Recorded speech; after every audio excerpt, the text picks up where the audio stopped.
Written by Kenneth Walk. Who or what is Big Ben? The name Big Ben is often used to refer to the historic clock tower at Westminster Palace or to refer to the giant clock itself. Big Ben was first used, however, to name the enormous bell behind the clock faces at the top of the tower. The bronze bell in London, England, weighs over 13 metric tons, or roughly the weight of 2 African elephants. But how did the bell become an iconic landmark? In the 1830s, the British people were planning to rebuild the Parliament Palace of Westminster. Among their plans to rebuild, the government decided that the new tower should have any old clock. They wanted the clock to be accurate within 1 second each day. They also wanted a charming bell. The bell was cast in East London on April 10, 1858. Big Ben's journey through history had begun.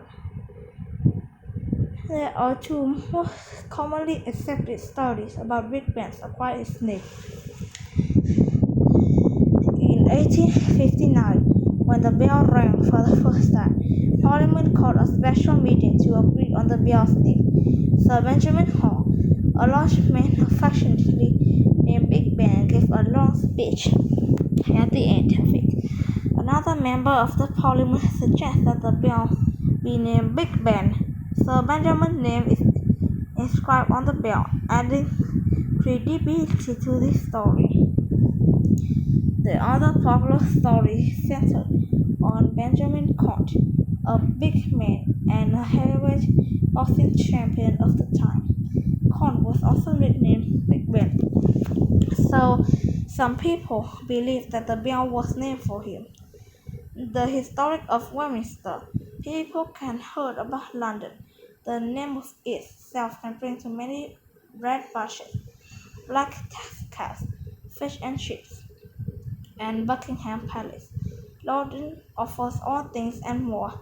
As the capital city of what now the United Kingdom, UK, London is home to Westminster Palace, which is the United Kingdom seat of the government parliament. Westminster Palace became important as the center of government during the reign of King Henry III.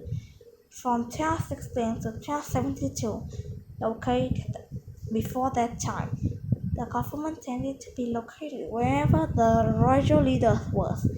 King Henry VIII, who is famous for his 6 wives and beholding large number of people, for the last monarch to live in the Westminster Palace. After a fire in 1512, Henry VIII moved out and settled at Whitehall Palace. Over time, Westminster Palace became the permanent home of the House of Parliament.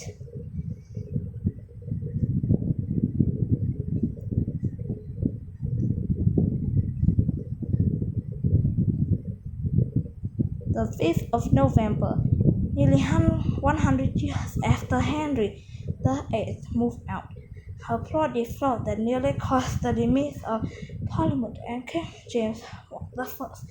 One day, in 1604, Guy Fawkes and other men gathered to discuss how and where to kill King James I. The previous monarch, Elizabeth I, had decided that England's official religion should be Anglican, in spite of the fact that a good portion of the population belonged to the Catholic Church.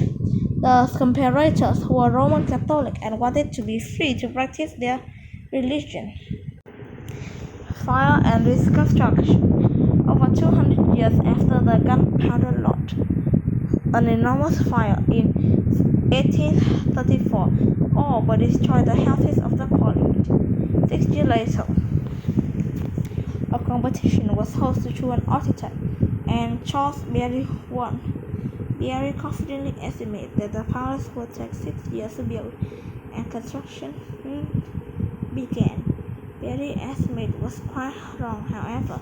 It took 30 years to build Water Palace and cost much more than what was estimated. Barry enlisted the help of another architect, Augustus Fulkin, to produce some drawings and also advised him on fitting with the furniture. Arguments exist to this day of which architect should receive more credit for this majestic building, Barry or Fulkin. Sadly, in the end, neither architect had the opportunity to set eyes in the finished palace. Fulkin died in 1852 and Barry in 1860, 10 years before the worker completed the palace.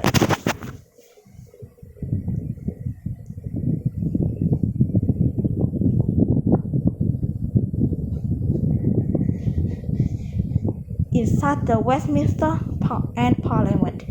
Today, the United Kingdom has two houses, Parliament, House of Commons, and the House of Lords. House of Commons has 650 members. These politicians are democratically elected by the British people. Their responsibility is to debate and vote on the law represented by other members.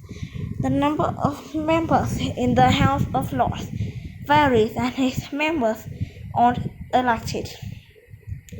Instead, people who have been given a title by a monarch to the Church of England, with approval from the Lords and the Commons. Bills become laws, called Acts of Parliament.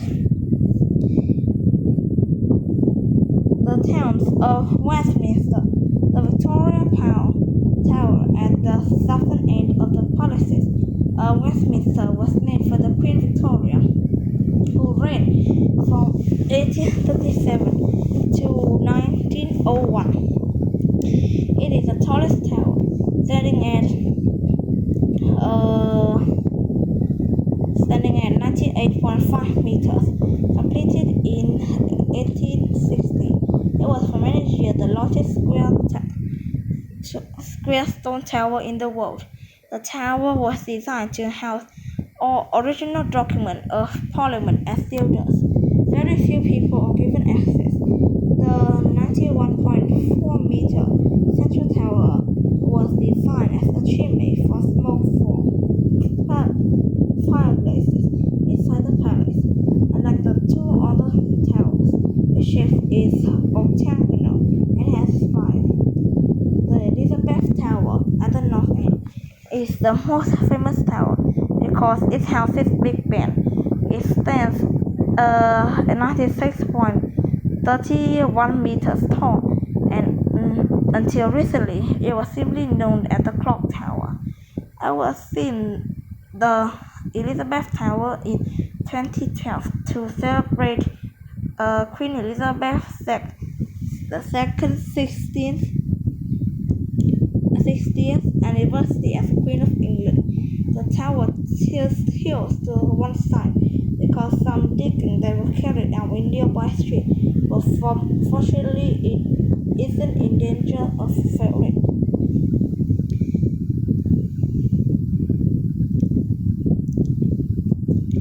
Big Ben, an icon. Big Ben has become the best-known landmark in the United Kingdom, with millions of visitors seeing it each year. The Elizabeth Tower is one of the most photographed sites in London, has appeared in many movies. Citizens of the United Kingdom can make appointments to tour the tower. Once there, visitors can make a difficult 334-step climb up to the top. There were no elevators when the tower was built.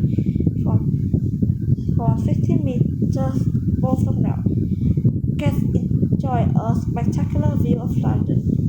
Explore behind the scenes tour of the giant clock at British Museum and get a close-up view of Big Ben.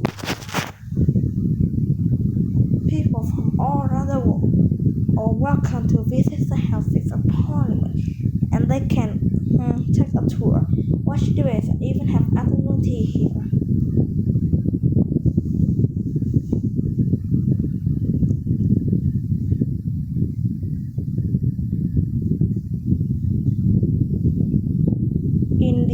remarkable the world over.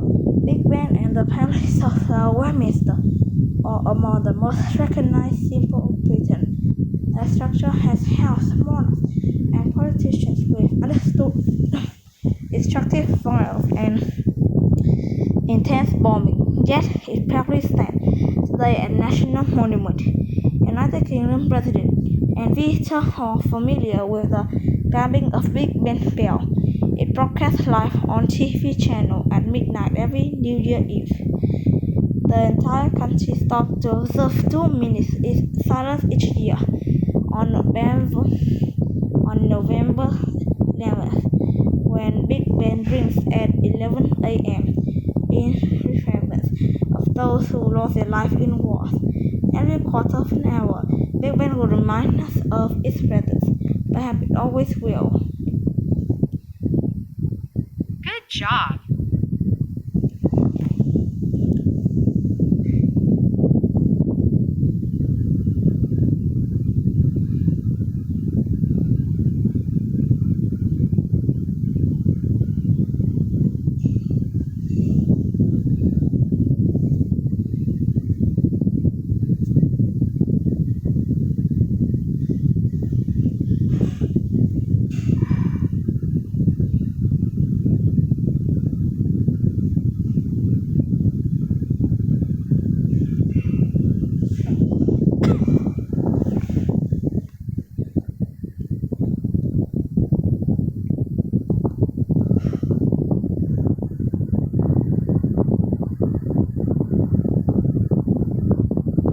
We need a little more practice. Click on the